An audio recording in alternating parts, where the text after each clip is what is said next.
Yes, sorry. Can you hear me? Yes. Yes, great. Okay, so I'm happy to introduce Yang, who's at the University of Wisconsin-Madison. Today, Yang will talk about half-space Bernstein theorems for certain types of elliptic PDEs. Oh, thank you, Yang. Go ahead. Yeah. Thank you very much for the invitation. I'm very happy to speak at VAPS. So today, I'm going to talk about the half-space Bernstein theorem for certain types of elliptic PDEs. So let's see. Yeah, so the first part of this talk is about anisotropic area functionals. So the object of interest is a hypersurface lies in Rn plus one oriented hypersurface.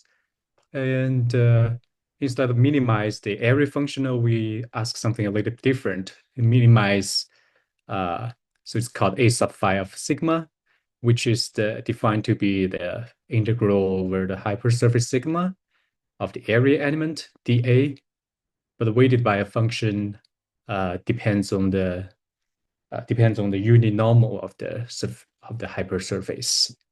And what do we assume about this weight, this function phi, is that it's a positive and smooth on the sphere. And when you extend it to be one homogeneous from the Rn plus one, it's a convex function.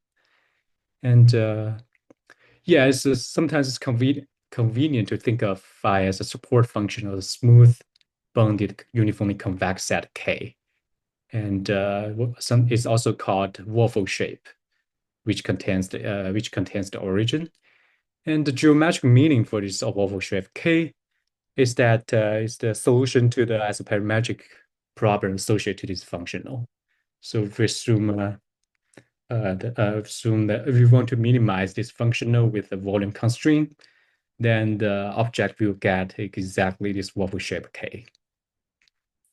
And because this integrand phi depends on the unit normal, so when you have a minimizer of a functional like this, then rotating it, we will not keep the problem invariant. So we lose rotation invariance for this kind of functional. In particular, we don't have the monotonicity formula for anisotropic problems. And if you take the first variation of this functional, if you look at the Euler-Lagrange equation, it's just the Hessian of phi, and take that and then multiply by the second fundamental form. You take the trace is equal to zero. So if phi was the error case, then this Hessian phi is just identity matrix. So the sum of principal curvature is equal to zero. For the general phi, just means that some positive combination of the principal curvature vanishes. And the so-called anisotropic Bernstein problem asks if sigma is a critical point of this functional, and also it can be written as a graph over all of Rn, then it's necessarily that sigma is a hyperplane. So yeah, if sigma can be written as a graph of a function u over all of Rn, then assume this nu is the unit normal. Then this geometric version of the equation can be written as this quasi-linear elliptic equation, psi ij of gradient u times uij is equal to zero, something for ij. And this function psi is just a function phi restrict on the hyperplane tangent to the sphere at the north pole. And because this function phi is one homogeneous, so the function psi is asymptotic one homogeneous. So the ellipticity degenerates as the gradient of u gets very large. And if we want to see this equivalence, I think the easiest way to rewrite everything in this functional in terms of function u. If we rewrite nu unit normal in terms of u, and also the area element in terms of u, then by the one homogeneity, you get this last functional. So this quasi-linear elliptic equation is just the Euler-Lagrange equation to this last functional. Okay, and then I just want to talk a little bit about the history for Bernstein problem. So for the area case, when phi of x equal to mod x, the answer to the Bernstein problem is yes, if dimension is less or equal to 7. This result due to a bunch of people, Bernstein, Fleming, DeGeorge, and Umgren, and Simons. And the answer is no if n is greater or equal to 8.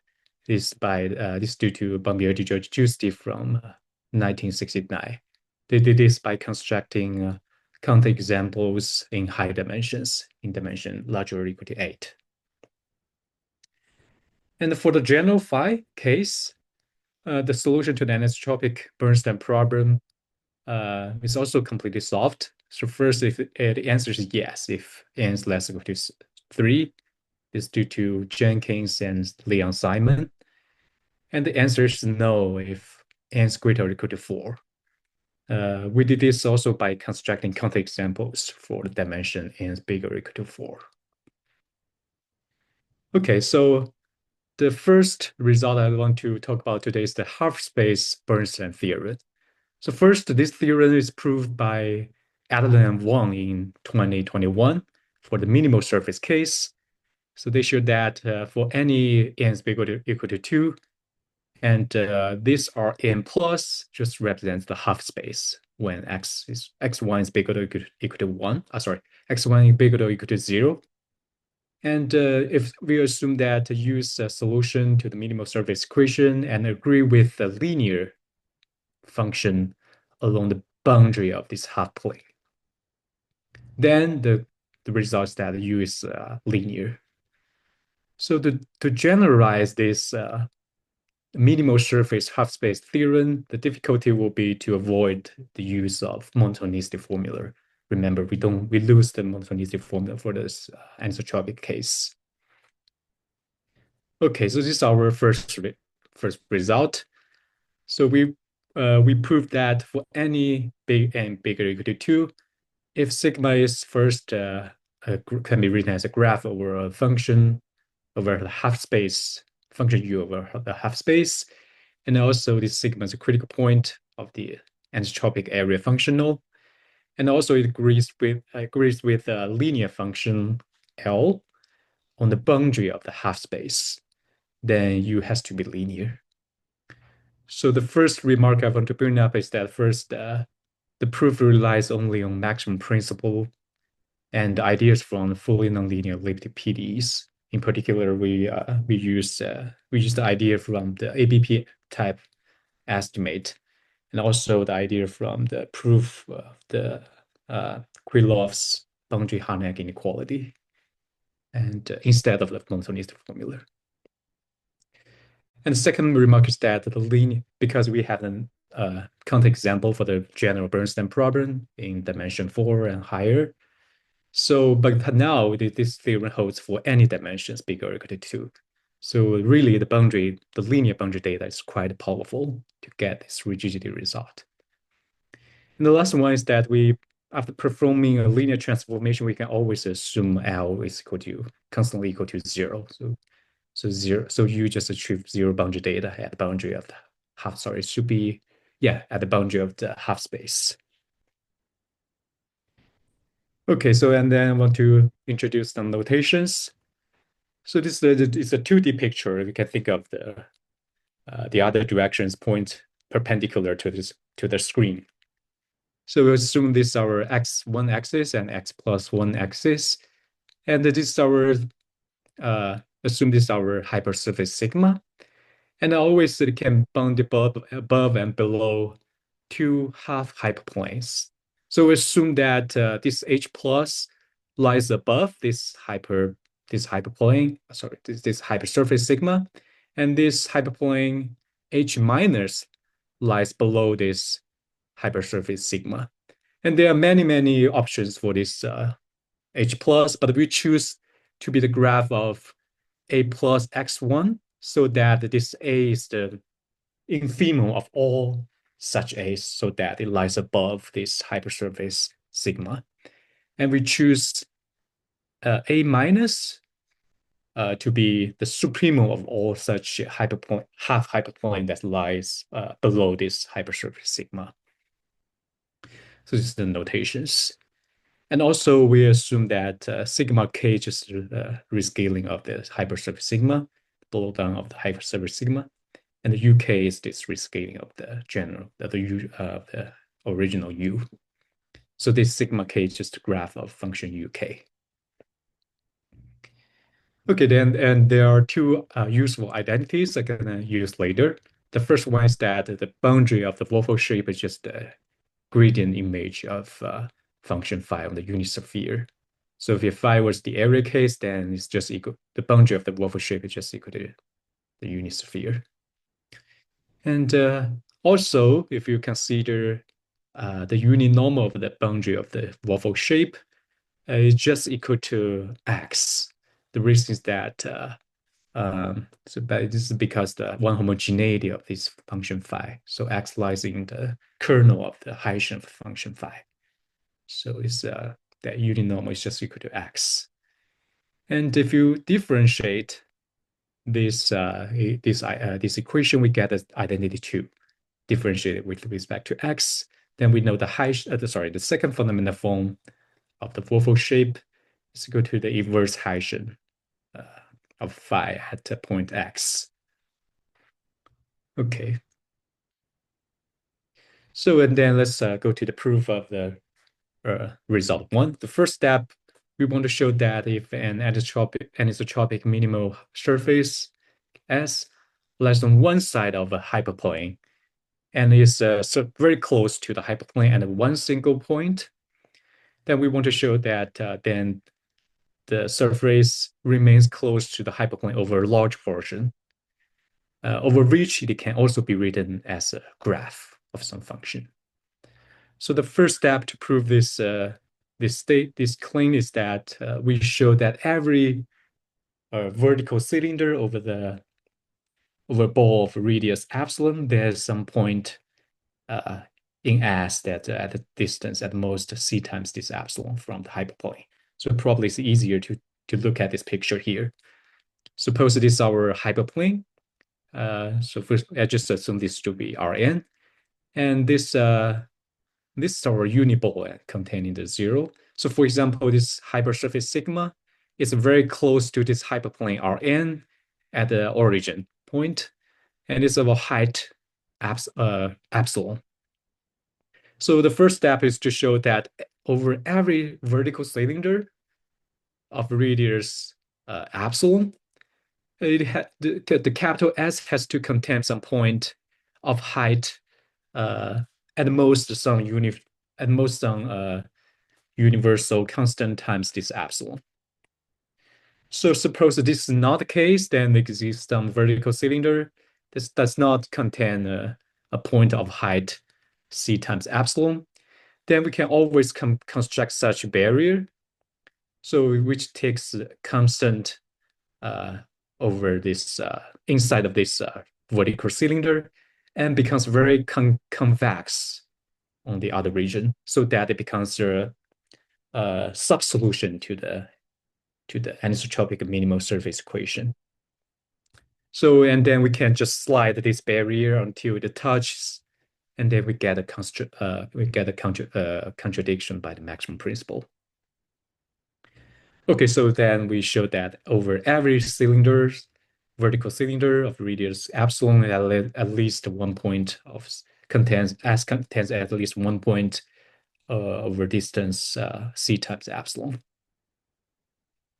Okay, and the second step is that we slide every possible waffle shape, copies of waffle shape of radius r.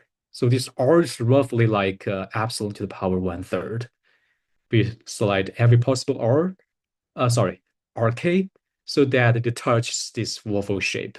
This capital S, surface capital S. And we assume that the contact points is x, and x it has is a unit normal is nu of x. And by the previous identity one, we have a relationship between this center of the waffle shape and also this contact points x. So that we assume that all the set of contact points is the capital GS lies in the hypersurface. And then by the identity one, we know there's relation between x and y, just y is equal to x subtract of r times this gradient of phi. because we talk about the rescaled waffle shape. And by differentiating this equation with respect to x, we get this identity. So yeah, the derivative of y in terms of x, this matrix equal to the identity plus this following matrix.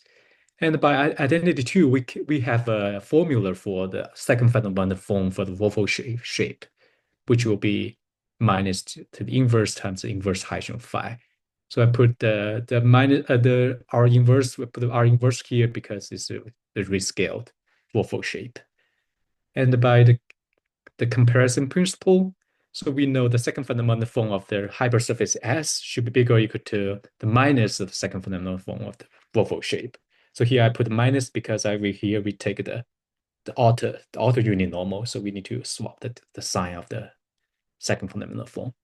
So by comparison principle, we have this inequality, and then we just can just plug into the previous identity. So we get this matrix is positive matrix.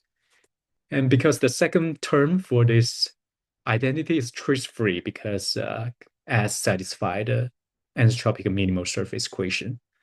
So this guy is trace-free. And then by the AGM inequality, we have that the determinant of this matrix is less or equal to 1. So this means that the infinitesimally surface measure of the centers should be less or equal to the measure of the contact points x, which is the measure of GS. But if you look at this picture, we can inside of ball B1, we can select every possible waffle shape, copies of waffle shape. So basically, these centers of the waffle shape Y basically can fill out all the ball inside of B1. So that means, and by here we know that the contact points is even larger than the measure of ones. So yeah, so we know that the contact points can fill almost yeah, you project it down, it can fill out almost the whole B1. And we can just assume that at the contact point, you can just assume the graph, the hypersurface sigma, the hypersurface S can be written as a graph of function. Okay. So this is step one. And the step two, yeah, just some quick summarize. In step one, we showed that if close to a hyperplane at one single point and close to the hyperplane over a large portion. And step two, we want to show that the rescaling hypersurface sigma k contain points that converge to the previous h plus and h minus, the previous defined h plus and h minus. Exclude this gamma. So this gamma is just equal to x plus xm plus 1 equals 0 intersect with x1 equals to 0. So the proof is also by contradiction. If we assume that does not exist a sequence of the hypersurface sigma and the point, the sequence of x, so that converge to a point, then there's a neighborhood of this point at this h minus, so that some subsequence of sigma k will avoid this neighborhood of the point at h minus, for example. Then what we can do is that we can build up some barriers, just as what we did before. It takes the constant, and it looks like a volcano shape. So that and then because this is a sub solution, and it avoid the neighborhood of this point.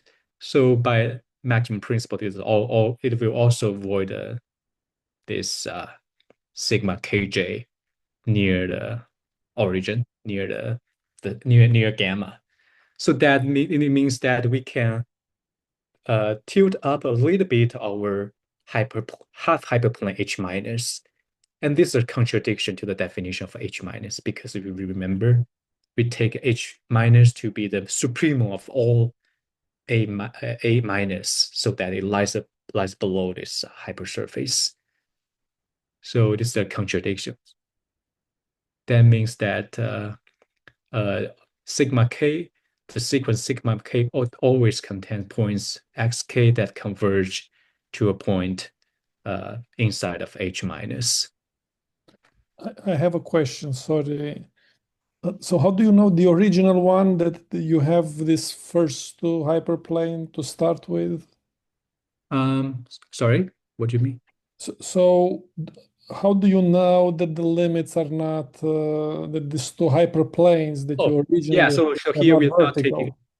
Sorry. Yeah. So here we're not taking limits. We just take the rescale. Yeah, but why can they be just vertical? Oh, yeah. Of course, this H minus or H plus can be vertical. Yes. Okay. Yes. So yeah. Sorry, I forgot to mention that H plus. Sorry, the A plus and A minus here. Yeah, Yes. they can be vertical. Yes. So eventually we will exclude. Yeah, we will talk about this later. But they can be vertical. Okay. Eventually, the goal is to show that A minus is equal to A plus. Yes. Yes. Mm.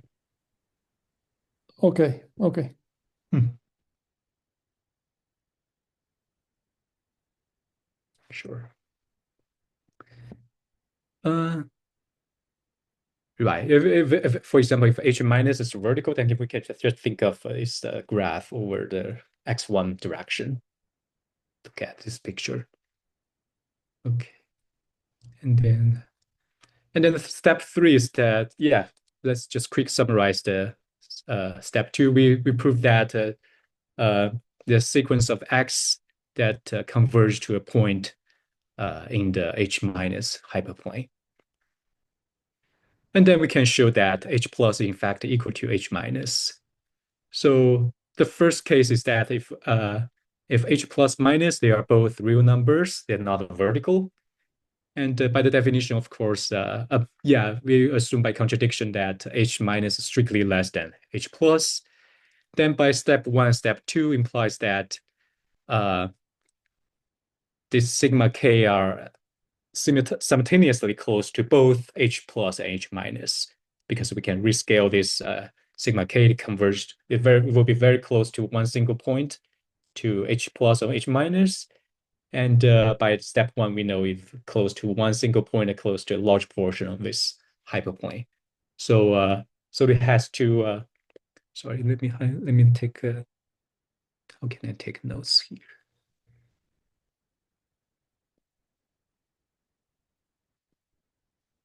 Yeah, remember I should be able to take some notes on the screen.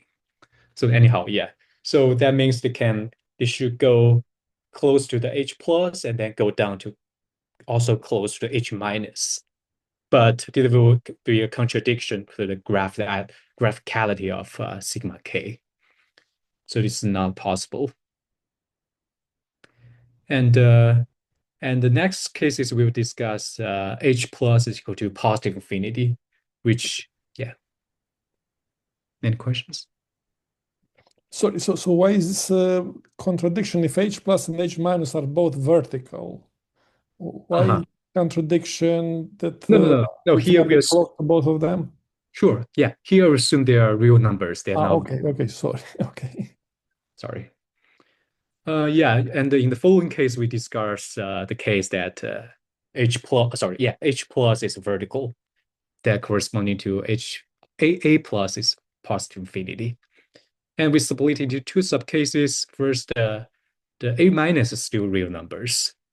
Then by step one, step two, it has go up and down. So it have to go very close to H plus over a large portion, and then it has to go down to close to the H minus over a large portion. So this does not contradict with the graphicality. But if you look at the region close to H plus, it has two sheets close to H plus. So this will violate the minimality of sigma k. So basically, we can build up some competitors.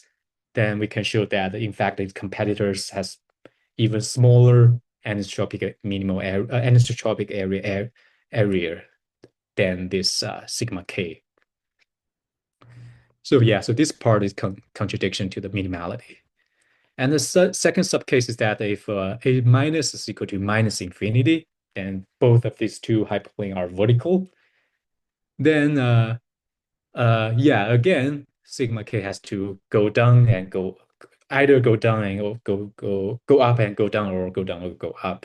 But by the Pigeon principle, that at least one sigma k has two sheets near at least one of the H plus or H minus.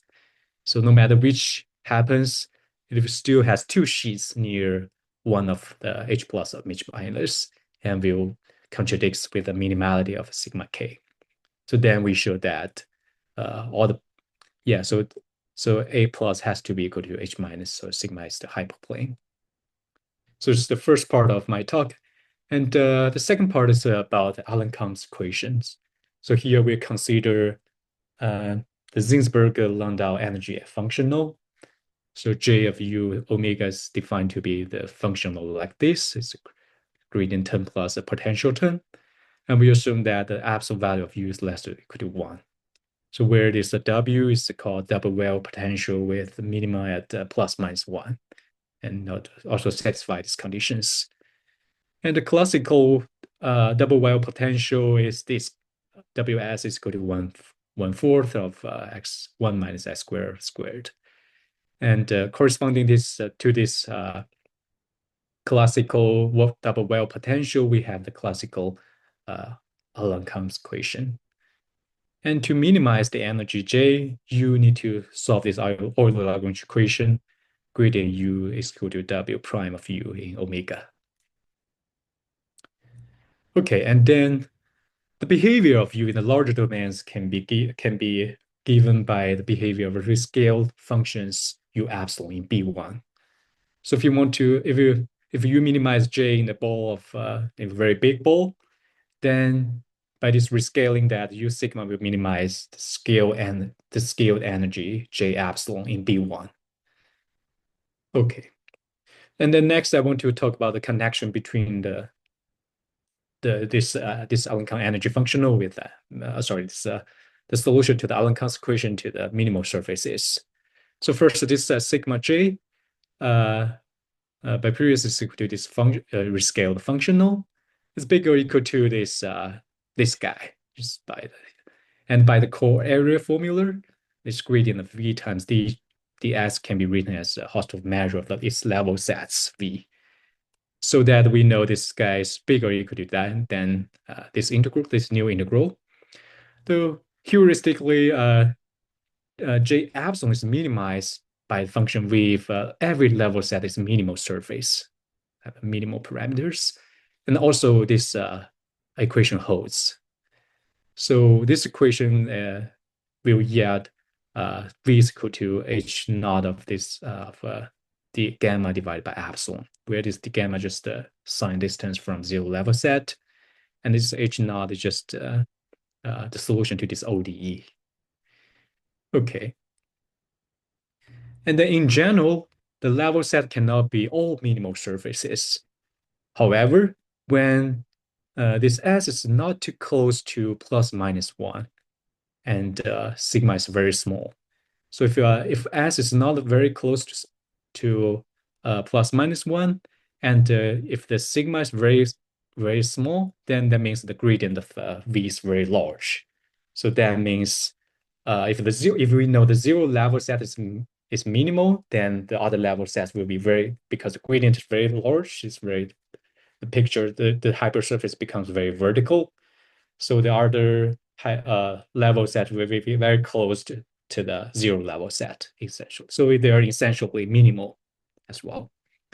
So if S is close to plus minus 1, because this W potential achieves the minimum at the plus minus 1, so this term becomes negligible. So it's almost a minimizer for sigma J, J sigma. So this suggests that the level sets of minimizers of sigma J converge to a minimal surface as epsilon goes to 0. This is also called Modica theorem. Okay, so this is the connection between the solution to Alan-Kahn's equation and minimal surfaces. And there's a very famous conjecture respect to the classical Alencon equation, which is the George conjecture. So it just says that if U is C2 of all of Rn is the entire solution to this classic Alencon equation with the classical choice of the double well potential, such that a U is less than or equal to 1 and U is strictly increasing along the xn direction. Then it's naturally that all level sets of U are hyperplanes, or at least if n is less than or equal to 8. Sometimes it's called epsilon version of the Bernstein problem for minimal graphs. And the relation between this conjecture and the Bernstein problem explains why the George conject the dimension should be less than or equal to 8. Okay, and then I want to briefly talk about some results related to this the George conjectures. First, the possible results for dimension 2 and 3. The George conjecture holds in 2-dimensional and 3-dimensionals. And the survey proved that if n is less between 4 and 8, then the theorem also holds. He did this by assuming that the additional limiting condition that U is equal to +1 -1 when xn goes to positive minus infinity. And also there's a negative result, which says that if dimension is greater or equal to 9, then the result, the conjecture fails. So and one remark I want to bring up is that the counterexample also satisfies this limiting condition that Sabin imposed. Okay, so yeah, and then I want to talk a little bit about what the one-dimensional solution means. So recall our Euler-Lagrange equation of the functional J is this Laplacian U is equal to a W prime of U. So if you think about the U is just a one variable function, then it has the solution. The solution should be equal to G naught, where this G naught is just the solution to this ODE, and H naught is just equal to this integral. So on the other hand, if a solution to this PDE with the Alencon equation in Rn, if you assume they have flat level sets, then the solution must of the form G naught of x times x dot x a dot x plus c. So this c is just some real number and a just some any unit vector in Rn. So this is what the 1D solution looks like for the Alencon equation. Okay, and the main result the second main result I want to talk about today is the following. So suppose we assume that U satisfies equations, the Alencon equation in the half plane, Rn plus, and also of the boundary of the half plane, x1 is equal to 0. It's a 1D solution. It looks like this form. And also, as usual, we assume the U is less or equal to 1, and U is strictly increasing along the xn direction. And where this A is just some unit vector, and we assume this AN should be positive because U is increasing along the xn direction. And what we show is that if U is a solution to 3, and we assume further that U satisfies this limiting condition, and then U must be of the one-dimensional solution of the form like this. Okay. So the first step to the proof of the theorem is the following lemma. We want to prove that if U satisfies the previous conditions, then U has to be a global minimizer on the half plane. So to be a global minimizer, it means that for any compact deformation of the function U, then you will increase the energy, the functional, the energy functional. So to prove this, we just pick any ball lies in Rn, any n-dimensional ball, and we let V to be a minimizer. Then And we also should assume that U agrees with V on the boundary of this the ball intersected with the hyperplane. Then it suffices to show that U is equal to V. So we can assume by contradiction that U is less than or equal to V at some point inside of this set. Then by because the limiting condition that we can deduce that exists some very large t, so that U of x plus t en should be greater or equal to Vx. Provided this t is very large. And then we can slide this the graph of a U plus ten along the en directions until it touches V at some point. And by the strong comparison principle, we know that this contact point has to occur at the boundary of this region, and then we can get a contradiction, so that we obtain that U should be greater or equal to V. And for the opposite inequality, you can just use the very similar arguments, so that U has equal to V. Okay, so we proved that this U is a global minimizer. And the second step is that we want to show that the limiting level sets of U of the U epsilon is actually a hyperplane. So more precisely, we show that consider this U epsilon, and then as this epsilon goes to zero, the zero level sets converge uniformly on compact sets to a half hyperplane. So first, we show that this is basically a version of the Modica theorem. So U epsilon converging LE sense to this function, so that this set E has minimal parameters. So and the second step is that because we know that U epsilon is increasing along the xn direction, and also we have a limit. So the zero level set of U epsilon can be written as a graph in the en direction. So there exists some function gamma epsilon, so that this set E can be written as a subgraph of this function gamma epsilon. And because we assume that the solution U epsilon achieves is a one-dimensional solution on the boundary, so that means the level set should be linear. So this means that this function should be a linear function on the boundary of this half plane. And then we take a limit of this almost everywhere limit of this gamma epsilon to satisfy the minimal surface equation in viscosity sense. This is a result of Savin and his co-authors. And in fact, this not only satisfies the minimal surface equation in the viscosity sense, but also in the classical sense. So it's smooth, because we can use this because of the interior gradient estimate due to Bombier, DeGiorgi, and Miranda, and also DeGiorgi-Nash-Moser theorem. We can show that it's in fact smooth, and also very important with linear boundary data.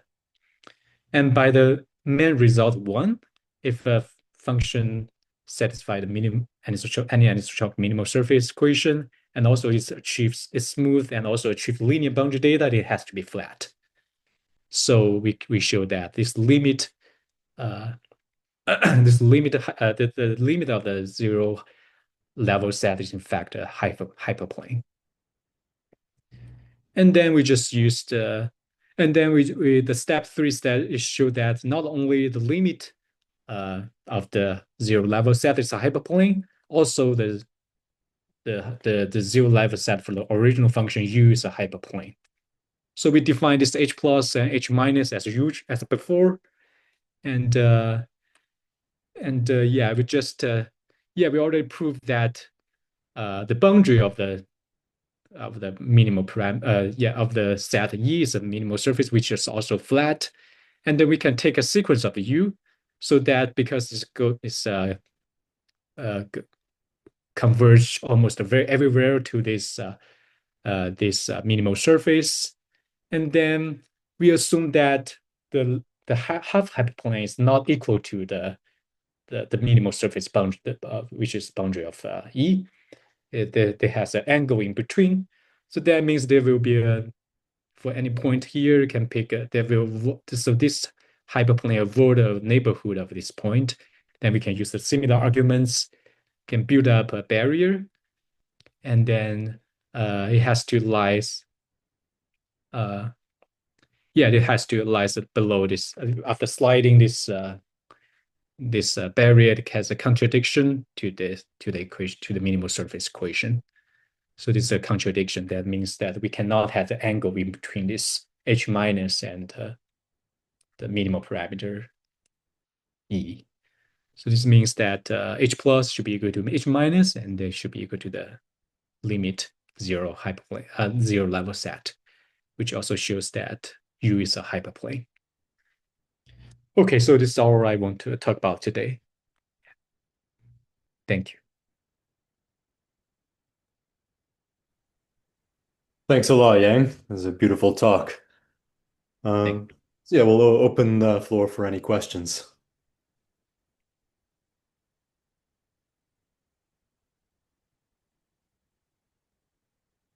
So I have a question. Can you use just the minimality, not the graphicality, just the minimality of the surface on one side? So if you have a surface, non-isotropic surface that minimizes the energy and is linear on a hyperplane and lies on one side of it, graphicality, it almost seems that you didn't use really graphicality that much, but more minimality. Yeah, exactly. Yeah. So just the first, I think in the first case we use graphicality. Yes. No, but I'm saying without graphicality. I mean, just minimality. If you have graphicality, then you have minimality, right? I mean, that's so I'm just saying, just with minimality, it seems to me that you might still be able to get the result just by requiring minimality of the surface. And also it lies on one side of the hyperplane, right? Yes. Yes. Okay. Then how can I? Yeah, so how, I'm not sure how can I violate the first case that both these are h plus and h minus are real numbers. I don't know how to violate it. I think still just assuming minimality, one could probably rule that out using some competitors. Yeah, I mean, it's sure. possible. Yeah, that's makes sense. Yeah, I don't know. I'm just and also, sorry, can I ask one more question maybe? On the Di Giorgi, do you assume the limits or not? Because I didn't remember. Can you show me the theorem for the Di Giorgi? Of the Do you do the limit assumption? the Your case. Allen Kahn's equation, right? Yeah, sorry. The Allen Cahn equation. Okay. Yeah, this is the George's conjecture. No. I'm saying in your version, do you need to assume the limit assumption or not? I assume, yes, I assume the limit assumption. That's very important in our argument. Yes. But the fact that you just know it on a hyperplane, because somehow you know this thing on a hyperplane, right? Yeah. Sorry, can I say it again? It's working on the hyperplane? Because you already say that on x1 equal to 0, I'm assuming that my u of x is g0 of a dot x. Yes. So somehow part of your assumption, you already know the limit assumption on, I guess, am I making a mistake? I thought that you already know it on x1 equal to 0. X1 equal to 0. Yes. Right, on the boundary x1 equal to 0, you already know the bottom just because g0 satisfies that. Yes. Can that be used to deduce it everywhere else, sort of to extend it from the bound. The fact that you know it on a hyperplane, I would think that you should be able to extend it to the half space. Nice. Maybe, I don't know. Yeah, so we in the proof we really use this limit condition like here, so to show that. Yeah, I'm just wondering if it can be deduced just from the boundary. Sure. That's my. That would be very interesting. Yeah. Yeah, I'll think about that. Thank you. Yeah, because I think if you just assume it on a hyperplane, you should be able to extend it to the other globally. So and you sort of have it by when you impose the boundary data, but I don't know. Yeah. Okay. I'm done with the question. Thank you for the talk. Thank you for the questions. More questions for Yang?